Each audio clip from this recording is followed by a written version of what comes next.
சரீரமாகிய சபையின் தலைவரும் ராஜ்யத்தினுடைய ராஜாவுமாக இருக்கிற இயேசு கிறிஸ்துவின் நாமத்தினாலே உங்களுக்கு வாழ்த்துக்கள். அல்லேலூயா. சரீரமாகிய சபையின் தலைவர், ராஜ்யத்தினுடைய ராஜா. அல்லேலூயா.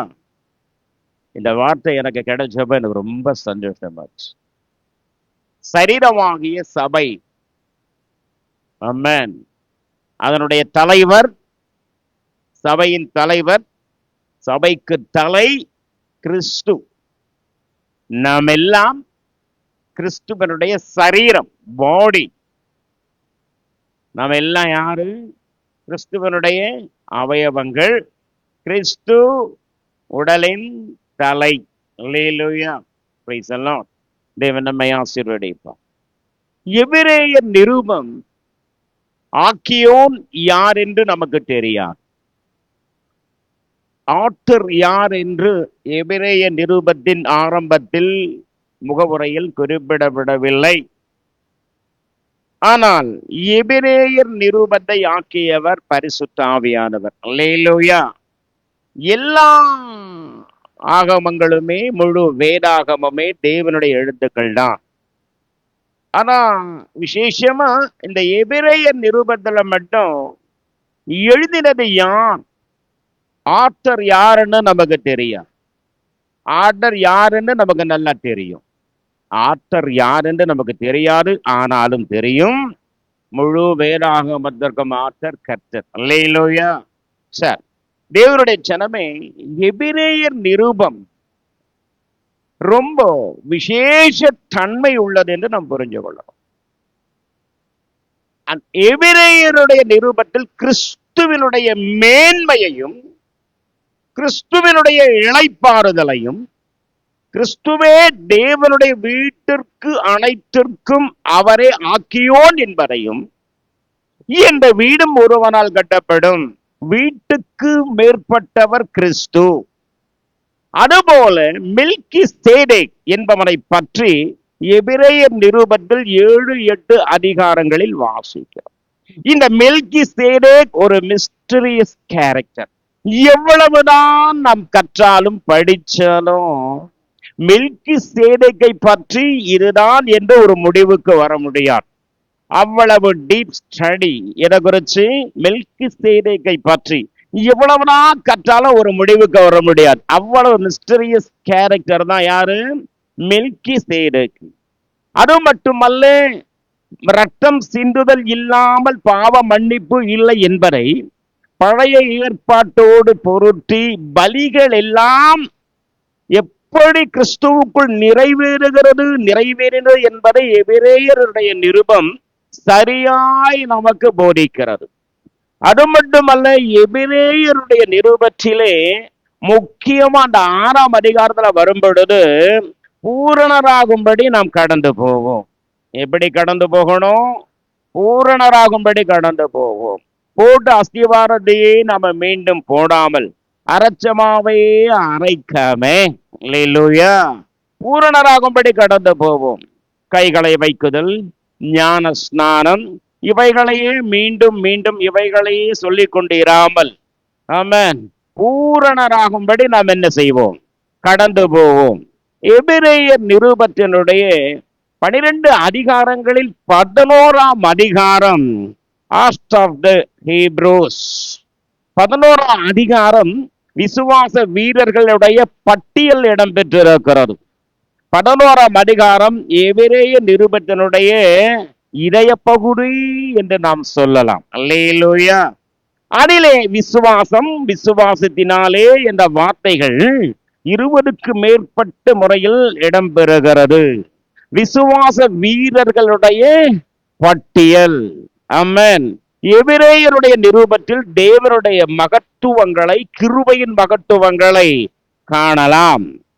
எபிரேயர் எழுதின அந்த நிருபமானது ரொம்ப ரொம்ப ஆழ்ந்து தெய்வீக சிந்தனையை, சிந்தைக்கு தரக்கூடிய சம்பவங்களும், சிந்தைக்கு இடம் தரக்கூடிய காரியங்கள் எல்லாம் பதிவு செய்யப்பட்டிருக்கிறது. அந்த 12ஆம் அதிகாரம் 1வது வசனம் வாசிங்க. 12:1. ஆகையால் மேகம் போன்ற இத்தனை திரளான சாட்சிகள் நம்மை சூழ்ந்து கொண்டிருக்க மேகம் போன்ற இத்தனை திரளான சாட்சிகள் போதும். இது மட்டும் போதும். மேகம் போன்ற இத்தனை திரளான சாட்சிகள். யார் இந்த திரளான சாட்சிகள்? யார் இந்த திரளான சாட்சிகள்? இந்த 11ஆம் அதிகாரத்தில் இடம்பெறுகிறார்களே விசுவாச வீரர்கள். அவர்களைத்தான் 12ஆம் அதிகாரம் 11ஆம் அதிகாரம் முடிந்து 12 ஸ்டார்ட் ஆகும் பொழுது ஒரு கூட்டம் கிறிஸ்துவை பிரதிபலிக்கிறது போல அம்மன் இத்தனை திரளான சாட்சிகள். அம்மன். அந்த 12ஆம் வசனம் ரொம்ப ஆழ்ந்த ஆவிக்குரிய கருத்தை கொண்டது. அது முழுசாவே வாசிக்கலாம். ஆகையால் ஆகையால் மேகம் போன்ற இத்தனை திரளான சாட்சிகள் நம்மை சூழ்ந்து கொண்டிருக்க மேகம் போன்ற இத்தனை திரளான சாட்சிகள் நம்மை சூழ்ந்து கொண்டிருக்கு. பாரமான யாவற்றையும் நம்மை சுற்றி நெருங்கி நிற்கிற பாவத்தையும் நிற்கிற பாவத்தையும் தள்ளிவிட்டு விசுவாசத்தை துவக்குகிறவரும் முடிக்கிறவருமாயிருக்கிற இயேசுவை நோக்கி நமக்கு நியமித்திருக்கிற ஓட்டத்திலே பொறுமையோடு ஓடக்கடவோம். இத்தனை திரளான சாட்சிகள் நம்மை சூழ்ந்து கொண்டிருக்க பாரமான யாவற்றையும் நம்மை சுற்றி நெருங்கி நிற்கிற பாவத்தையும் தள்ளிவிட்டு விசுவாசத்தை துவக்குகிறவரும் முடிக்கிறவருமாயிருக்கிற இயேசுவை நோக்கி நியமிக்கப்பட்ட ஓட்டத்தில் இயேசுவை நோக்கி பொறுமையோடு ஆமென் ஓடினவர்கள் இருக்காங்கன்னு அர்த்தம். Price the Lord. திரளான சாட்சிகள். பழைய ஏற்பாட்டின் விசுவாச வீரர்கள். அதிலே 11:6 நாம் படிப்போமானால் விசுவாசம் இல்லாமல் தேவனுக்கு பிரியமாயிருப்பது கூடாத காரியம். விசுவாசம் இல்லாமல் தேவனுக்கு பிரியமாயிருப்பது கூடாத காரியம். விசுவாசம் இல்லாமல் தேவனுக்கு பிரியமாயிருப்பது கூடாத காரியம். தேவன் விசுவாசத்தை கனப்படுத்துகிறான். நாம் தேவனை விசுவாசிக்கும் பொழுது நம்முடைய விசுவாசத்தை தேவன் கனப்படுத்துகிறார். நம்முடைய விசுவாசம் தேவனையும் கனப்படுத்துகிறது. அல்லேலூயா. நம்முடைய விசுவாசத்தை தேவன் கனப்படுத்துகிறார். Price the Lord. நம்ம விசுவாசத்தை யார் கனப்படுத்துகிறார்? அந்த விசுவாசம் நம்மையும் தேவன் கனப்படுத்துகிறார். Price the Lord. விசுவாசம் என்பது ஆரம்பத்துல வாசிக்கிறோம் 11:1 விசுவாசமானது நம்பப்படுகிறவைகளின் உறுதியும் காணப்படாதவைகளின் நிச்சயமா இருக்கிறது. Price the Lord. இந்த விசுவாச வீரர்கள் தான். அது ஒரு முக்கிய வார்த்தையை நாம வாசிக்கிறோம். இவர்கள் எல்லோரும் வாக்குறுத்தம் பண்ணப்பட்டவைகளை தூரத்தில் கண்டு நம்பி அணைத்து கொண்டு விசுவாசத்தோடு மரித்தவர்கள். Price the Lord. அல்லேலூயா. இவர்கள் எல்லாரும் என்ன பண்ணாங்களா? தூரத்தில் கண்டு, வெகு தூரத்தில் கண்டு அணைத்துக் கொண்டு, ஆமென், அணைத்துக் கொண்டு விசுவாசத்தோடே மரித்தார்கள். ராஜ்யங்களை ஜெயித்தார்கள். சிங்கங்களின் வாய்களை அணைத்தார்கள். பலவீனத்தில் பலன் கொண்டார்கள். வாளால் அறுப்புண்டார்கள். பிள்ளைகளை சாக கொடுத்தார்கள். இவைகளுக்கெல்லாம் எது காரணம்? என்ன காரணம்? விசுவாசமே. அல்லேலூயா. இந்த எபிரேயருடைய நிருபம் 11ஆம் அதிகாரம், எபிரேயர் நிருபத்தினுடைய கீ சாப்டர், ஹால் of Hebrews 11th chapter. Praise the Lord. இப்ப நம்ம வாசிப்போம். அதற்கு முன்பு இந்த நாள்ல ஆபிரகாமை நாம் தியானிக்க போகிறோம். ஆபிராம் கடந்த நாள்ல நாம் நோவாவை குறித்து அநேக காரியங்களை நாம் தியானித்தோம், சிந்தித்தோம். அல்லேலூயா. நல்ல காரியங்களை ஆவியானவர் நமக்கு கற்றுக் கொடுத்தார் நோவாவை கொண்டு. நோவாவின் வம்ச வரலாறு மூலமாக அநேக நல்ல காரியங்களை ஆவியானவர் நமக்கு கற்றுக் கொடுத்தார். ஆபிரகாமின் வரலாறுக்கு நாம் வருவோம். ஆதியாகமத்தின் புஸ்தகம் 11ஆம் அதிகாரம் 24ஆம் வசனம் வாசிப்போம். நாகோர் 29 வயதான போது தேராகை பெற்றார். நாகோர் 29 வயதான போது தேராகை பெற்றான். இந்த தேராகுக்கு பிறந்தவன் தான் ஆபிராம். யாருக்கு பிறந்தவன்? தேராகுக்கு பிறந்தவன். தேராகு 70 வயசுல 3 பேர்களை பெற்றான். தேராகு ஆபிரகாம், நாகோர், ஆரான் என்பவர்களை பெற்றான். தேராகு ஆபிரகாம், நாகோர், ஆரான் என்பவர்களை பெற்றான். ஆரான் லோத்தை பெற்றான். ஆரான் யாரை பெற்றான்? லோத்தை பெற்றான். ஆரானின் குமாரன் லோத். இந்த ஆரான் தன் தகப்பன் மரிக்கிறதுக்கு முன்பே கல்தேய பட்டணத்திலேயே மரிச்சிட்டான். யாரு? லோத்துடைய அப்பாவாகிய ஆரான் கல்தேய தேசத்துல அப்பா உயிரோடு இருக்கும் போதே அவன் செத்து போயிட்டான். யாரு? ஆரான். ஆரானின் பையன் தான் யாரு? லோத்து. Praise the Lord. இப்படி அப்பா இருக்கிற காலத்திலேயே அப்பா ஒரு முடிவெடுத்தார். அப்பா யாரு? தேராக ஒரு முடிவெடுத்தார். நாம கானான் தேசத்துக்கு போயிடுவோம். இந்த கல்தேயர் தேசத்தை விட்டு நம்ம எங்க போயிடலாம்? கானான் தேசத்துக்கு போவோம் அப்படின்னு புறப்பட்டாங்க. 31ஆம் வசனம். எபிரேயர் 11:31. தேராகு தன் குமாரனாகிய ஆபிரகாமையும் ஆரானுடைய குமாரனும் தன் பேரனுமாயிருந்த லோத்தையும் தன் குமாரன் ஆபிராமுடைய மனைவியாகிய தன் மருமகள் சாராயையும் அழைத்துக் கொண்டு அவர்களுடனே ஊர் என்கிற கல்தேயருடைய பட்டணத்தை விட்டு அவர்களோட கூட ஊர் என்கிற கல்தேயருடைய பட்டணத்தை விட்டு கானான் தேசத்துக்கு போக புறப்பட்டான். அவர்கள் ஆரான் மட்டும் வந்தபோது அங்கே இருந்து விட்டார்கள். ஆரான் மட்டும் வந்தபோது அங்கே என்ன பண்ணிட்டாங்க? இருந்துட்டாங்க. ஆரானிலே தேராக மரிக்கிறான். ஆரானிலே தேராக மரிக்கிறான். தேராகு ஆபிராமின் தகப்பனாக தேராக மரித்த உடனே ஆபிரகாம் ஒரு தனித்து விடப்படுகிற தன் உணர்வை அடைந்தான். தலைமையாய் நின்ற தகப்பன் இப்போ இல்லை. செய்வது இன்னதென்று அறியாமல் திகைத்து நிற்கிற ஒரு சூழல். என்ன செய்வது? திரும்பி போவதா? தொடர்ந்து போவதா? வாழ்க்கை பயணத்தை நிச்சயிக்க வேண்டிய ஒரு கட்டம்.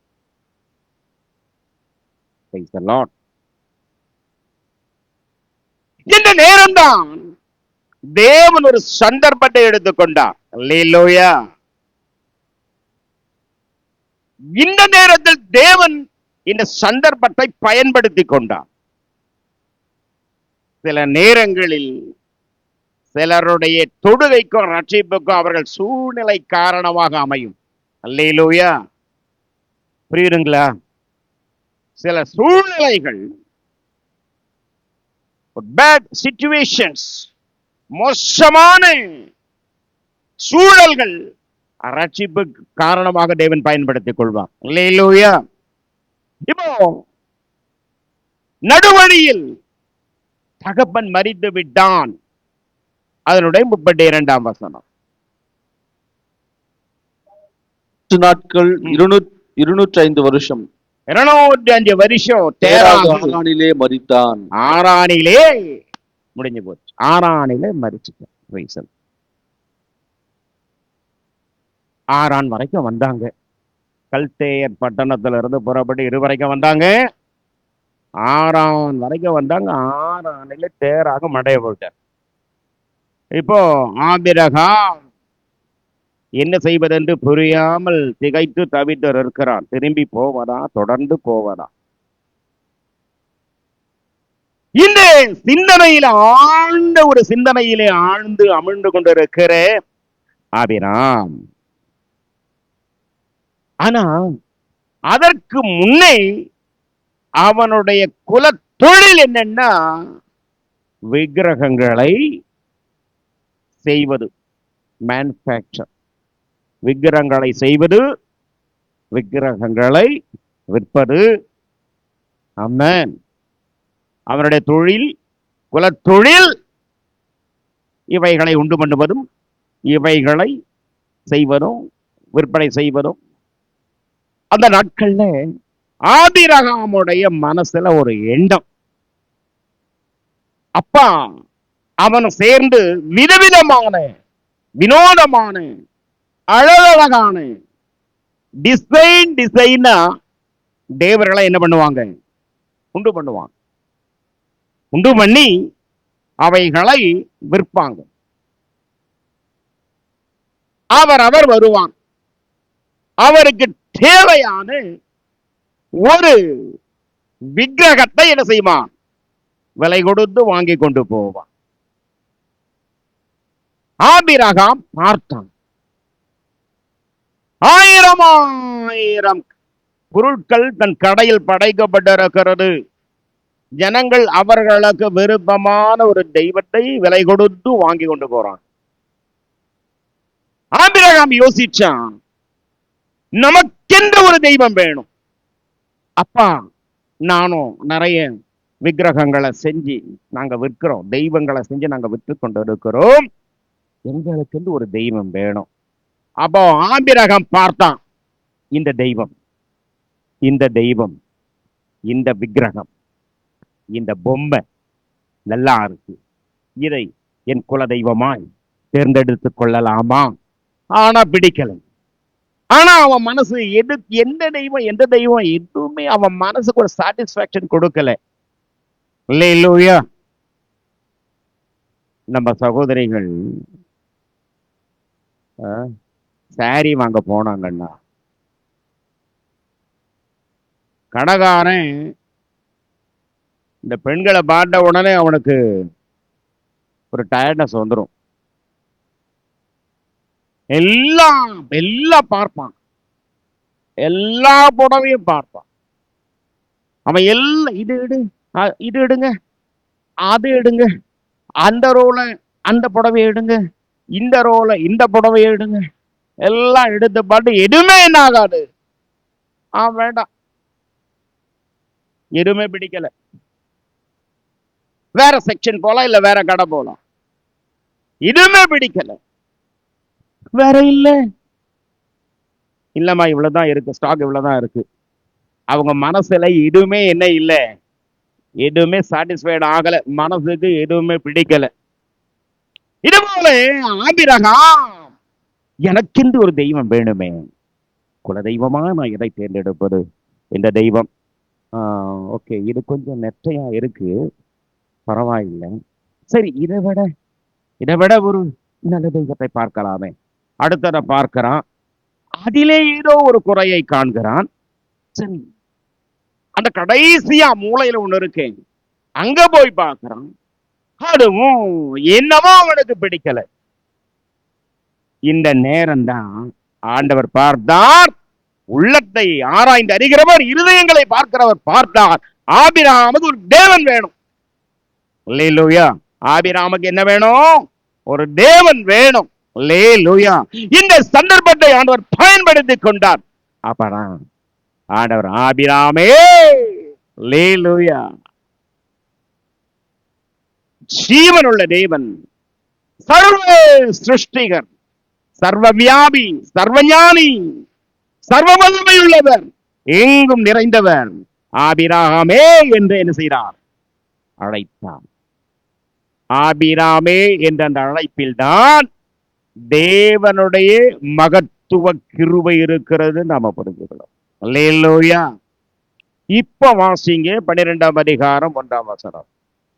கர்த்தர் ஆபிராமை நோக்கி, கர்த்தர் ஆபிராமை நோக்கி, நீ உன் தேசத்தையும் நீ என்ன பண்ணு? உன் தேசத்தையும் உன் தேசத்தையும், கம்ஃபர்ட் ஜோன், உன் இனத்தையும். கர்த்தர் ஆபிராமை நோக்கி உன் தேசத்தையும் மீன்ஸ் கம்ஃபர்ட் ஜோன், உன் இனத்தையும் மீன்ஸ் ஐடென்டிட்டி, உன் தகப்பனுடைய வீட்டையும் செக்யூரிட்டி ப்ரொடெக்ஷன் விட்டு புறப்பட்டு நான் உனக்கு காண்பிக்கும் தேசத்துக்கு போ. அல்லேலூயா. முதல்ல நீ என்ன விடணும்? உன் தேசம், கம்ஃபர்ட் ஜோன். இரண்டாவது உன்னுடைய இனம், உன் ஐடென்டிட்டி, உன்னுடைய அடையாளத்தை விடு. கம்ஃபர்ட் ஜோனை விடு, உன் அடையாளத்தை விடு, தகப்பனுடைய விடு, உன் செக்யூரிட்டி பாதுகாப்பு விடு. விட்டு புறப்பட்டு ஒரு தேசத்தை காண்பித்து அங்கே போ என்று சொல்லல, நான் காண்பிக்கும் தேசத்திற்கு போ. ஒரு தேசத்தை காண்பித்து போ என்று சொன்னா நல்லா இருக்கும். ஆனால் ஒரு தேசத்தை காண்பித்து போ என்று சொல்லல, நான் காண்பிக்கும் தேசத்திற்கு போ. போகும் இடம் என்னதென்று அறியாமல் புறப்பட்டு போனோம். அதுதான் விசுவாசம். அவன் போக வேண்டிய விசுவாச பயணத்தினுடைய மேப் கர்த்தர்கிட்ட இருக்கு. அல்லேலூயா. அவன் போக வேண்டிய விசுவாச பாதையோட மேப் யாருகிட்ட இருக்கு? தேவன் கையில இருக்கு. அவன் போய் சேர வேண்டிய விசுவாசம் என்ன மேப் ஆபிரகாம் கையில இருக்கு. புரியுதா உங்களுக்கு? ஆபிரகாம் விசுவாசத்தினாலே அவனுடைய பயணத்தினுடைய பிரயாண மேப் யாருகிட்ட இருக்கு? கர்த்தர்கிட்ட இருக்கு. ஆபிரகாம் கிட்ட என்ன இருக்கு? தேவனுடைய வாக்குத்தத்தம் இருக்கு, விசுவாசம் இருக்கு. ஆபிரகாம் கையில் உள்ளது வாக்குத்தத்தம், விசுவாசமோ தேவன் கையில இருப்பது. அவன் போக வேண்டிய மேப், அவன் போக வேண்டிய பயணத்திற்கான ஜிபிஎஸ் யாருகிட்ட இருக்கு? இப்போ ஜிபிஎஸ் அப்படின்னு ஒரு டெக்னாலஜி வந்தது. இல்லையா? ஜிபிஎஸ்னா என்ன அர்த்தம்? மேப் போட்டு போறோம் இல்லையா? யாராகிற ஒருவர் நான் வீட்டுக்கு கார்ல வராங்கன்னா போன் பண்ணுவாங்க, மேப் அனுப்புங்க. என்னப்பா சொல்லுவாங்க? அதுக்கு லொக்கேஷன், லொக்கேஷன் அனுப்புங்க, மேப் அனுப்புங்கன்னு சொல்லுவாங்க. இல்லையா? ஜிபிஎஸ் அப்படின்னா என்ன அர்த்தம்? என்ன அர்த்தம்? குளோபல் பொசிஷன் சிஸ்டம், இல்லைன்னா global positional system, GPS. Praise the Lord. உலகளாவிய இடத்தை கண்டுபிடிக்கும், கண்டறியும் அமைப்பு தான் என்னது? ஜிபிஎஸ். Praise the Lord. அல்லேலூயா. நம்ம ஒரு ஊருக்கு போறோம்னா உடனே இங்க என்ன பண்ணிடுவோம்? மேப் எடுத்து முற்றிலுமா மேப்பை நம்பி நம்மை முற்றிலுமாக மேப்புக்கு அர்ப்பணித்து யாரையும் கேட்காம எவன் உதவியும் இல்லாம என்ன செய்கிறோம்? மேப், ஜிபிஎஸ் இருக்கு. தைரியமா என்ன செய்யணும்? கிளம்பிடு. யாரையும் ரூட்டு கேட்க வேண்டாம். போய் சேர வேண்டிய இடத்திற்கு தானா இது நம்மை கொண்டு போய் என்ன செஞ்சிடும்? சேர்ந்து விடும். GPS, global positioning system, GPS. தேவனுடைய ஜனமே ஆபிரகாமுடைய ஜிபிஎஸ். அல்லேலூயா. முதல்ல நான் சொன்னேன், அவன் விசுவாச பயணத்தின் மேப்பும் சிக்னலும் தேவன் கையில இருக்கு. யார் கையில இருக்கு? தேவன் கையில இருக்கு. ஆனா ஆபிரகாமின் கையில என்ன இருக்குன்னா, விசுவாசமும் கீழ்ப்படிதலும் பொறுமையும் அவன் கையில இருக்கு. இந்த ஸ்பிரிச்சுவலா நாம ஜிபிஎஸ் என்னன்னு எடுத்துக்கொள்வோம். G god's voice. நம்ம ஜிபிஎஸ் எடுங்க. முதல் அட்சரம் என்ன? ஜி, காட்ஸ் வாய்ஸ், தேவனுடைய குரல், கட்டளை. விசுவாச பயணத்தினுடைய method. Number 2, praise the Lord, promise and patience. G, God's voice. P, promise and patience. வாக்குத்தத்தம், பொறுமை. Praise the Lord. Yes, GPS. Yes, surrender, step of faith. Amen. முற்றிலும் அர்ப்பணிப்பு. Praise the Lord. விசுவாச நடை. Step of faith. Hallelujah. இருங்க. Abraham GPS இது God's voice. Number 2, promise and patience. Number 3, surrender, step of faith. அதான் அவனுடைய GPS. ஹல்லேலூயா. புரியுதுங்களா? Global positioning system. அதுதான் ஆபிரகாமனுடைய விசுவாசம். இவன் எத்தனை இடங்களுக்கு போகணும் தெரியுமா? புறப்பட்டது எங்கே இருந்து? புறப்பட்டது ஊர் என்கிற கல்தேய தேசத்திலிருந்து. ஊரிலிருந்து அடுத்தது இவன் எங்க போகணும்னா ஆரானுக்கு போகணும். எங்க போகணும்? ஆரானுக்கு போகணும். ஜிபிஎஸ் கையில இருக்கு, தேவனுடைய வாய்ஸ் கையில இருக்கு. ஆமென். தேவனுடைய ப்ராமிஸும் பொறுமையும் இருக்கு. மூன்றாவது சரண்டர், ஸ்டெப் ஆஃப் ஃபெய்த் கையில இருக்கு. ஜிபிஎஸ் மூணுமே கையில இருக்கு. ஊர்ல இருந்து கிளம்பி எங்க போறான்? ஆரானுக்கு போகணும். ரூட் மேப் கையில கரெக்டா கச்சிதமா இருக்கு. அங்கே இருந்து ஆரானிலிருந்து இருந்து சீகேமுக்கு போகணும். எங்க போகணும்? சீகேமுக்கு போகணும். சீகேமில இருந்து அந்த ரூட், அவனோட ரூட் சீகேமில் இருந்து பெத்தேலுக்கு போகணும். பெத்தேலில் இருந்து எகிப்துக்கு போகணும். எகிப்திலிருந்து மறுபடியும் திரும்பி பெத்லஹேமுக்கு வரணும். சாரி, பெத்தேலுக்கு வரணும். பெத்தேல இருந்து எபிரோனுக்கு போகணும். எபிரோனுக்கு போகணும். எபிரோனில் இருந்து கேராருக்கு போகணும். கேராரிலிருந்து மோரியாவுக்கு போகணும். மறுபடியும் அங்கே இருந்து பெயர்ஷேபாவுக்கு வரணும். இதுதான் அவருடைய பிரயாணத்தினுடைய அம்சம். ஊர்ல இருந்து, ஊர் என்கிற கல்தேயரிலிருந்து ஆரானுக்கு போகணும். ஆரானிலிருந்து சீகேமுக்கு போகணும். சீகேமில் இருந்து பெத்தேலுக்கு போகணும். பெத்தேலில் இருந்து எகிப்துக்கு போகணும். எகிப்தில் இருந்து மறுபடியும் பெத்லெஹேமுக்கு வரணும். அங்கிருந்து எபிரோனுக்கு போகணும். கேராருக்கு போகணும். மோரியாவுக்கு போகணும். மறுபடியும் திரும்பி பெயர்ஷேபாவுக்கு வரணும்.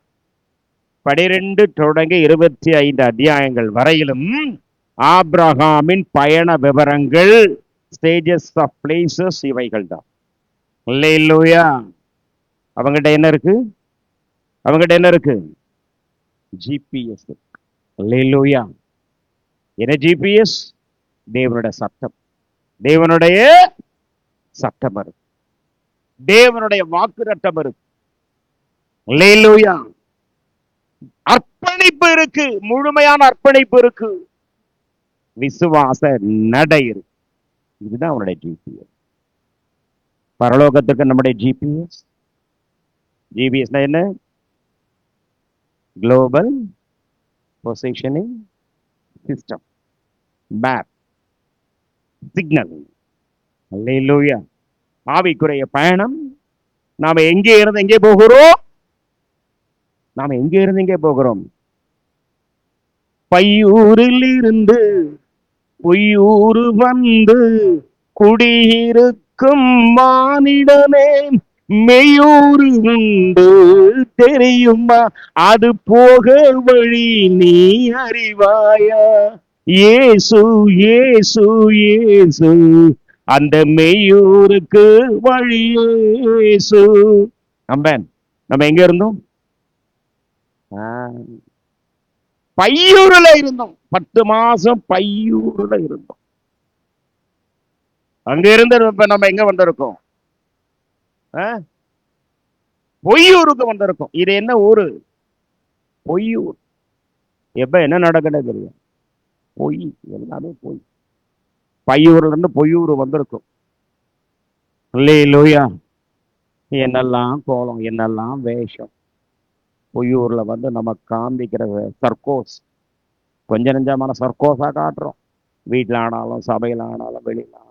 அடே அப்பா, பிடிக்க முடியுதா? அல்லேலூயா.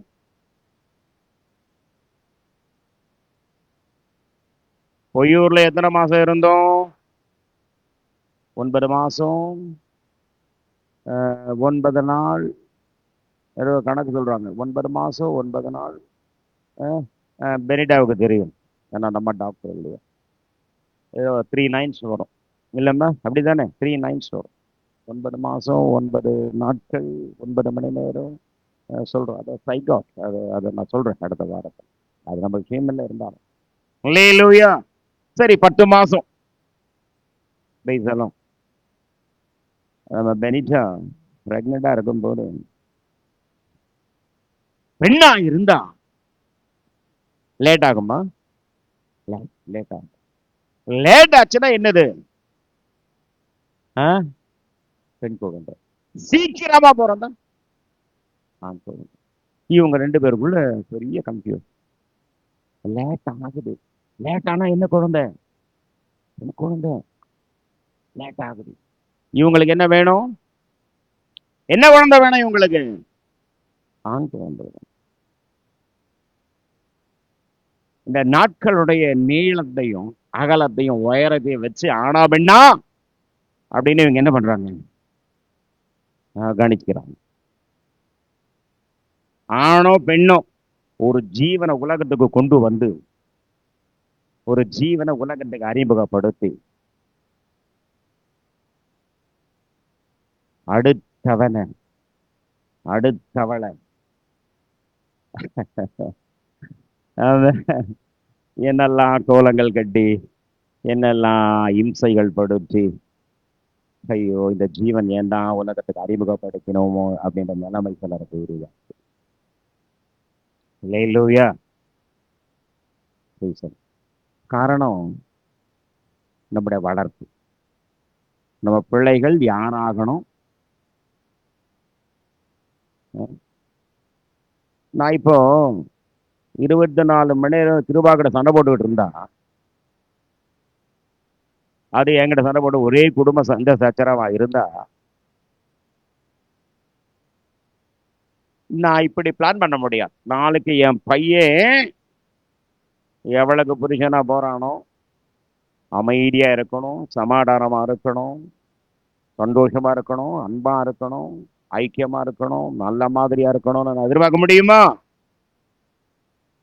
அப்படி நான் என் பையன்கிட்ட நான் அப்படி எதிர்பார்க்கணும்னா நான் முதல்ல எப்படி இருக்கணும்? நான் முதல்ல எங்க மாதிரியை காண்பிக்கணும்? நான் காண்பிக்கணும். அல்லேலூயா.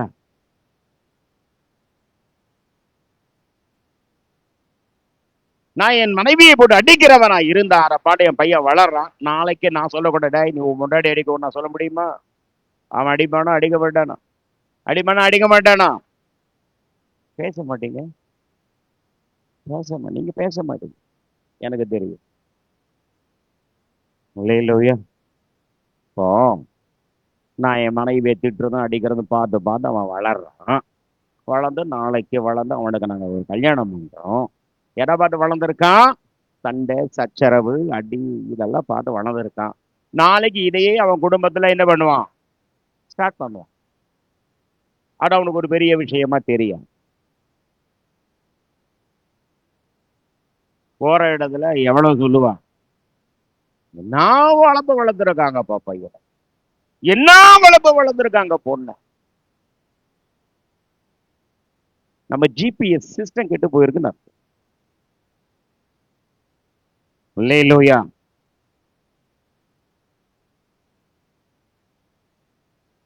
என்ன பண்றது? நம்ம இப்ப எந்த ஊர்ல இருக்கோம்? எந்த ஊர்ல இருக்கோம்? பொய்யூர்ல இருக்கோம். எங்க போகணும்? மெய்யூருக்கு போகணும். ஜிபிஎஸ் இருக்கா? குளோபல் பொசிஷனிங் சிஸ்டம் இருக்கா? ஜிபிஎஸ் இருக்கா? பெரிகாசும் கார்ல ஜிபிஎஸ் இருக்கா? இருக்கா? எப்பவாவது யூஸ் பண்ணிருக்கியா? யூஸ் பண்ணிருக்கல. கரெக்டா அதை போட்டுட்டு ஆன் பண்ணிட்டு மேப் போட்டுட்டு அதனோட சீக்கிரம் ஃபாலோ பண்ண கடைசியா கரெக்டா போய் சேருமா?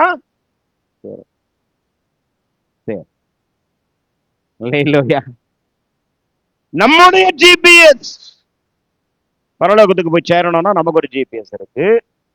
God's voice. அல்லேலூயா.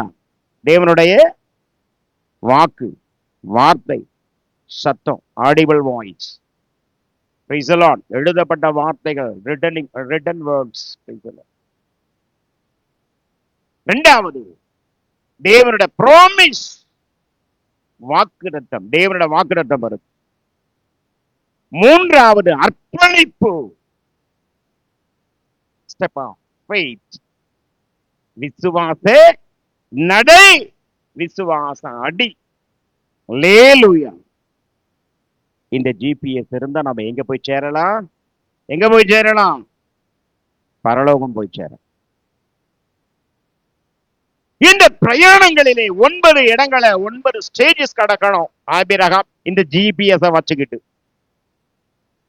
ரூட் மேப்பும் முதல்ல சொன்னது போல மீண்டும் மீண்டும் நான் சொல்றேன். ரூட்டோட மேப்பும் சிக்னலும் யார் கையில இருக்கு?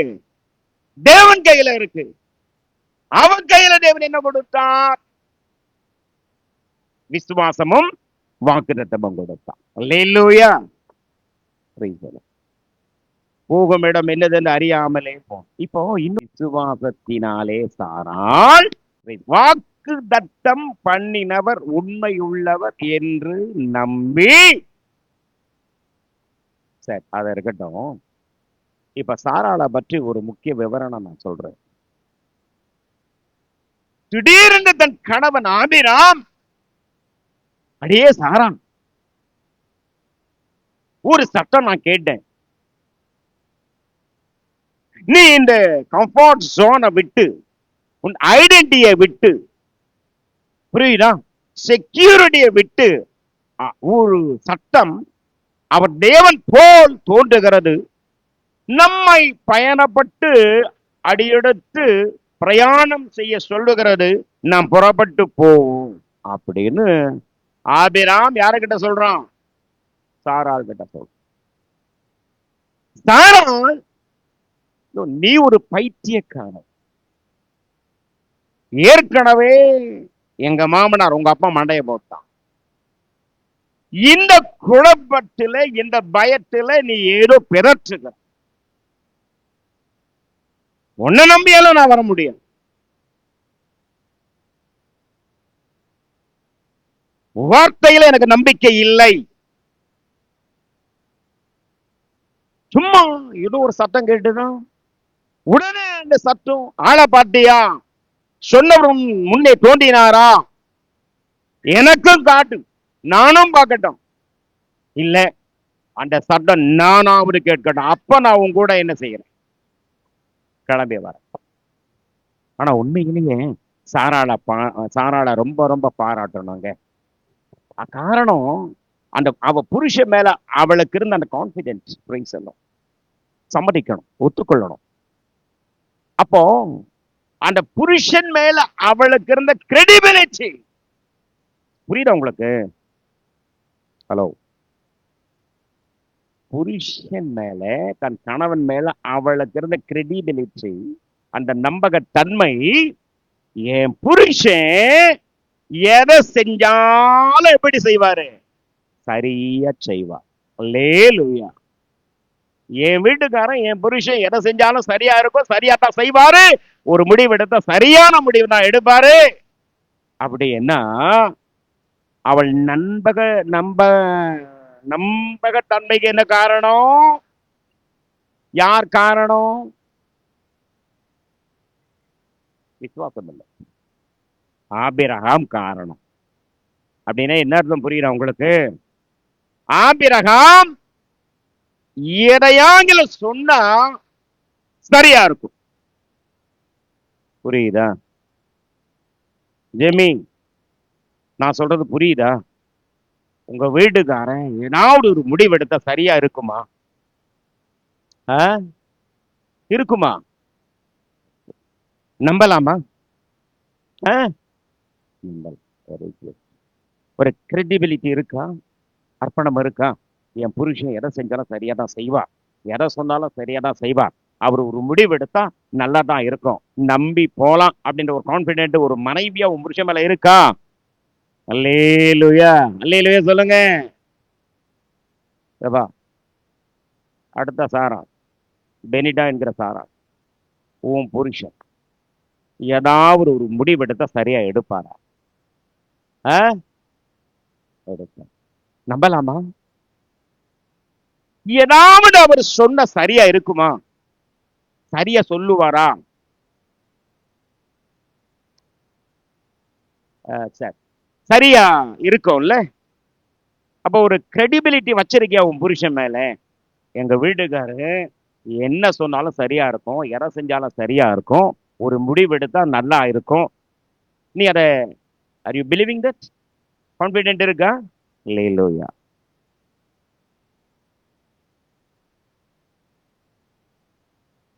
அப்போ சாராளுடைய விசுவாசம் பாருங்க. ஏன் புருஷன் சொல்கிறான்? ஒரு குரல் கேட்டேன், நம்ம போ சொல்றாரு, அவர் சத்தம் இன்பமான சத்தம். இந்த மாதிரி ஒரு சத்தம் நான் இதுவரைக்கும் கேட்டதே இல்லை. அற்புதமான ஒரு சத்தம். அந்த சத்தத்துல ஒரு மெஸ்மரிசம் இருக்கு. அந்த சத்தத்துல ஒரு காந்தக ஈர்ப்பு இருக்கு. அந்த சத்தத்தில் ஏதோ ஒரு வல்லமை இருக்கு, ஏதோ ஒரு அட்ராக்ஷன் இருக்கு, ஏதோ ஒரு கவர்ச்சி இருக்கு. அந்த சத்தம் என்னை இழுக்கிறது. அந்த சத்தம் எங்கோ என்னை கடந்து போக சொல்கிறது. அந்த சத்தம் இதோ ஒரு பெரிய காரியங்கள் நம் வாழ்க்கையில செய்கிற சத்தம் போல் இருக்கிறது. புறப்படலாமா? போலாமா? உண்மையிலேயே சாராளுடைய ஒத்துழைப்பு இல்லைன்னா, சாராளின் கீழ்ப்படிதல் இல்லைன்னா, சாராள் தன் கணவன் மேல வைத்திருக்கிற அந்த கிரெடிபிலிட்டிக்கு பங்கம் வந்திருந்தால், ஒரு நம்பகத்தன்மை புருஷன் மேல் இல்லாமல் இருந்திருந்தால், நிச்சயமா இந்த அம்மா முட்டுக்கட்டை போட்டிருப்பான். எட போயா, உன்னை நம்பி வர முடியாது, நீ ஒரு மனுஷனா, உன்னை நம்பி யாரு? நீ ஒன்னாவது இது நாள் வரையில சரியா செஞ்சிருக்கியா? ஒன்னாவது உருப்படியா நீ செஞ்சிருக்கியா? உன்னை கூட நீ உருப்படியா செய்யக்காங்க. எதை செஞ்சாலும் அறிவு அர்த்தம் இல்லாம செஞ்ச. உன்னை நம்பியெல்லாம் என்ன பண்ண முடியாது, நான் வர முடியாது, நீ வேணா போ, நான் வேணா திரும்பி நான் ஊருக்கு போயிடுறேன் சொன்னாளா? என்னங்க செஞ்சாவ? ஆகட்டுங்க, நீங்க சொல்றபடியே ஆகட்டுங்க. நீங்க முடிவெடுத்தா சரியாதான் இருக்கும், நீங்க சொன்ன சரியாதான் இருக்கும், நீங்க செஞ்ச சரியாதான் இருக்கும். எவ்வளவு நாளா உங்க கூட நான் வாழ்ந்துகிட்டு இருக்கேன், உங்களை குறிச்சு எனக்கு தெரியாதா? நீங்க முடிவெடுத்தா சரியா இருக்கும், நீங்க சொன்னா சரியா இருக்கும், நீங்க செஞ்ச சரியா தான் செய்வீங்க, நீங்க முடிவெடுத்தா நல்ல முடிவை தான் எடுப்பீங்க, நீங்க எந்த முடிவெடுத்தாலும் நான் கட்டுப்பட்டவள் அப்படின்னு ஒரு உத்தம மனைவி தன் கணவனை என்ன செய்தாள்? பின்பற்றினாள். அல்லேலூயா.